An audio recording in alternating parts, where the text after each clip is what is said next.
बोलो जयकारा बोल मेरे श्री गुरु महाराज की जय। श्री सद्गुरुदेव भगवान की जय। गुरुमुखो, हम इस सृष्टि में जो कुछ भी देखते हैं वह मालिक के नाम अथवा शब्द के माध्यम से रचा गया है और इसी सर्वव्यापी शक्ति से ही कायम है।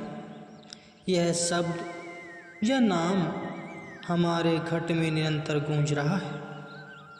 अपनी सुरती या चेतना को इस नाम से जो हमारे हर श्वास में प्रतिध्वनित हो रहा है जोड़ देने से हम मानसिक शांति, जिसमें कोई दुख और चिंता नहीं रहती, को निश्चित ही प्राप्त कर सकते हैं। जब तक हमने इस सत्य को नहीं जाना और हमारी सूरत नाशवान पदार्थों में ही भटकती रही, तब तक हमें शांति की मधुरता का एहसास नहीं हो सकता। मालिक को भूलकर और मालिक की सृष्टि की कामना करके हम अपनी सुरती को इच्छाओं का दास बना लेते हैं और कल्पनाओं व भ्रांतियों के संसार में भटक जाते हैं। तब तक हमें शांति की मधुरता का एहसास नहीं हो सकता। मालिक को भूलकर और मालिक की सृष्टि की कामना करके हम अपनी सुरती को इच्छाओं का दास बना लेते हैं और कल्पनाओं भ्रांतियों के संसार में भटक जाते हैं। यदि हम ऐसा सांसारिक जीवन जीना चाहते हैं तो फैसले के दिन हमें मालिक को अपने अच्छे या बुरे कर्मों का हिसाब देना पड़ेगा। परिणाम स्वरूप आत्मा उसी योनि में जाएगी जिसमें उसकी इच्छाओं की और अच्छी तरह संतुष्टि हो सके। एक कैद से अभी निकले नहीं कि दूसरी जेल में हमें कैद करने के लिए तैयार हो जाएगी। इस प्रकार कभी अंत न होने वाला यह 84 लाख योनियों का चक्कर चलता रहता है और हम तक अपने कर्मों के अनुसार एक योनि से दूसरी योनि में भटकते रहते हैं। जब तक हमारे कर्मों की प्रतिक्रिया समाप्त नहीं हो जाती, इन सब कर्मों का लेखा जोखा इस मनुष्य योनि में ही समाप्त हो सकता है। इससे यह सिद्ध होता है कि मनुष्य जन्म अन्य योनियों से अमूल्य और उत्कृष्ट है। हमारे धार्मिक ग्रंथों और सभी संतों ने उसकी महिमा को गाया है।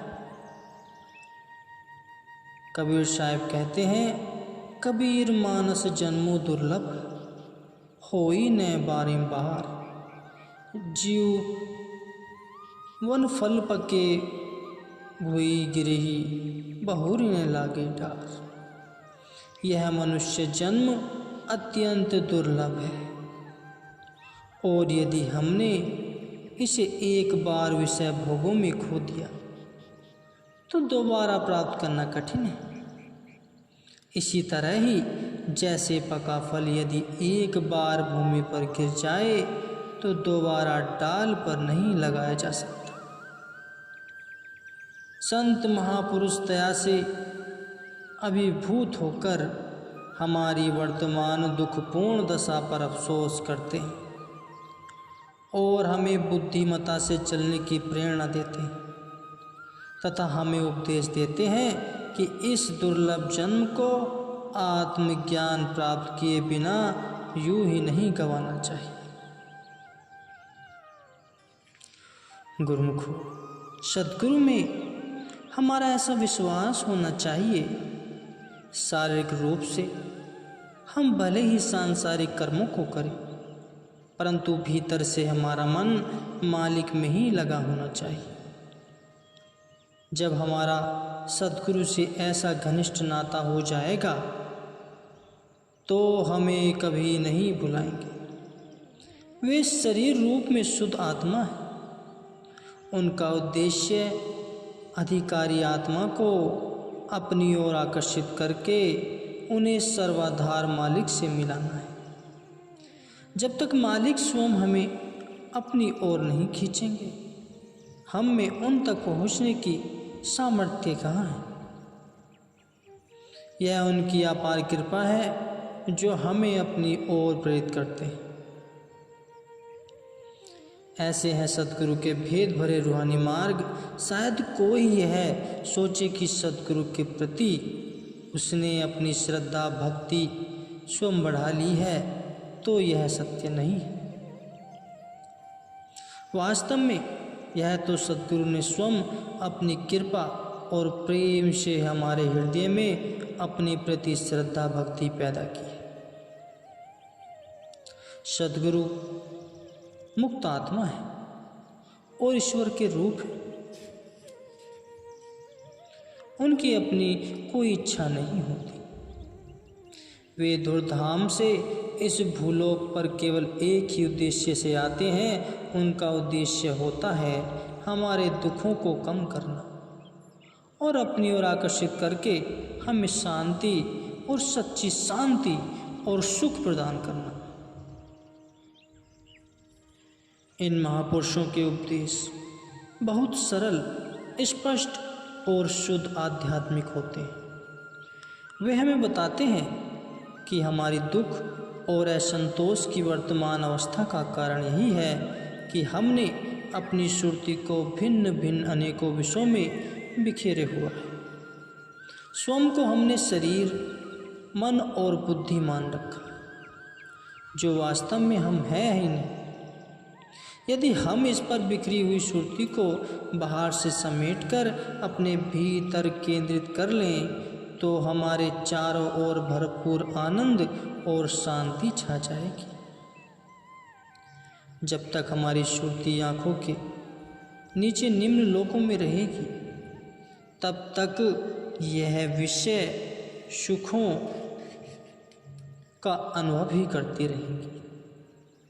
परंतु जब इसके भीतर की ओर ऊर्ध्वमुखी यात्रा आरंभ हो जाएगी, तो इसे सुख और आनंद का अनुभव होने लगेगा। सुरती की आंतरिक यात्रा निश्चित ही साक्षात पूर्ण सद्गुरु के मार्ग निर्देशन में ही करनी चाहिए। सुरती की अंतर्मुखी यात्रा के लिए आवश्यक है कि नीचे के 9 द्वारों का बंद कर दिया जाए और 10वां द्वार, जो दोनों भौं के मध्य और थोड़ा पीछे की ओर स्थित है, उसे खोला जाए। इस द्वार से आध्यात्मिक राज्य में जाकर सुरती सुख और आनंद में रमण करती है। 10वें द्वार को इन भौतिक आँखों से नहीं देखा जा सकता। इस द्वार से अंदर आने के लिए सुरती को गुरु द्वारा बताए गए तरीके से नियमित रूप से निरंतर अभ्यास करना चाहिए। जब इस द्वार से सुरती भीतर जाती है, तो वहाँ से उसी सद्गुरु के प्रकाश पुंज स्वरूप के दर्शन होते हैं, जो ऊर्ध्वमुखी यात्रा में उसकी सहायता करने के लिए प्रतीक्षा कर रहे होते हैं।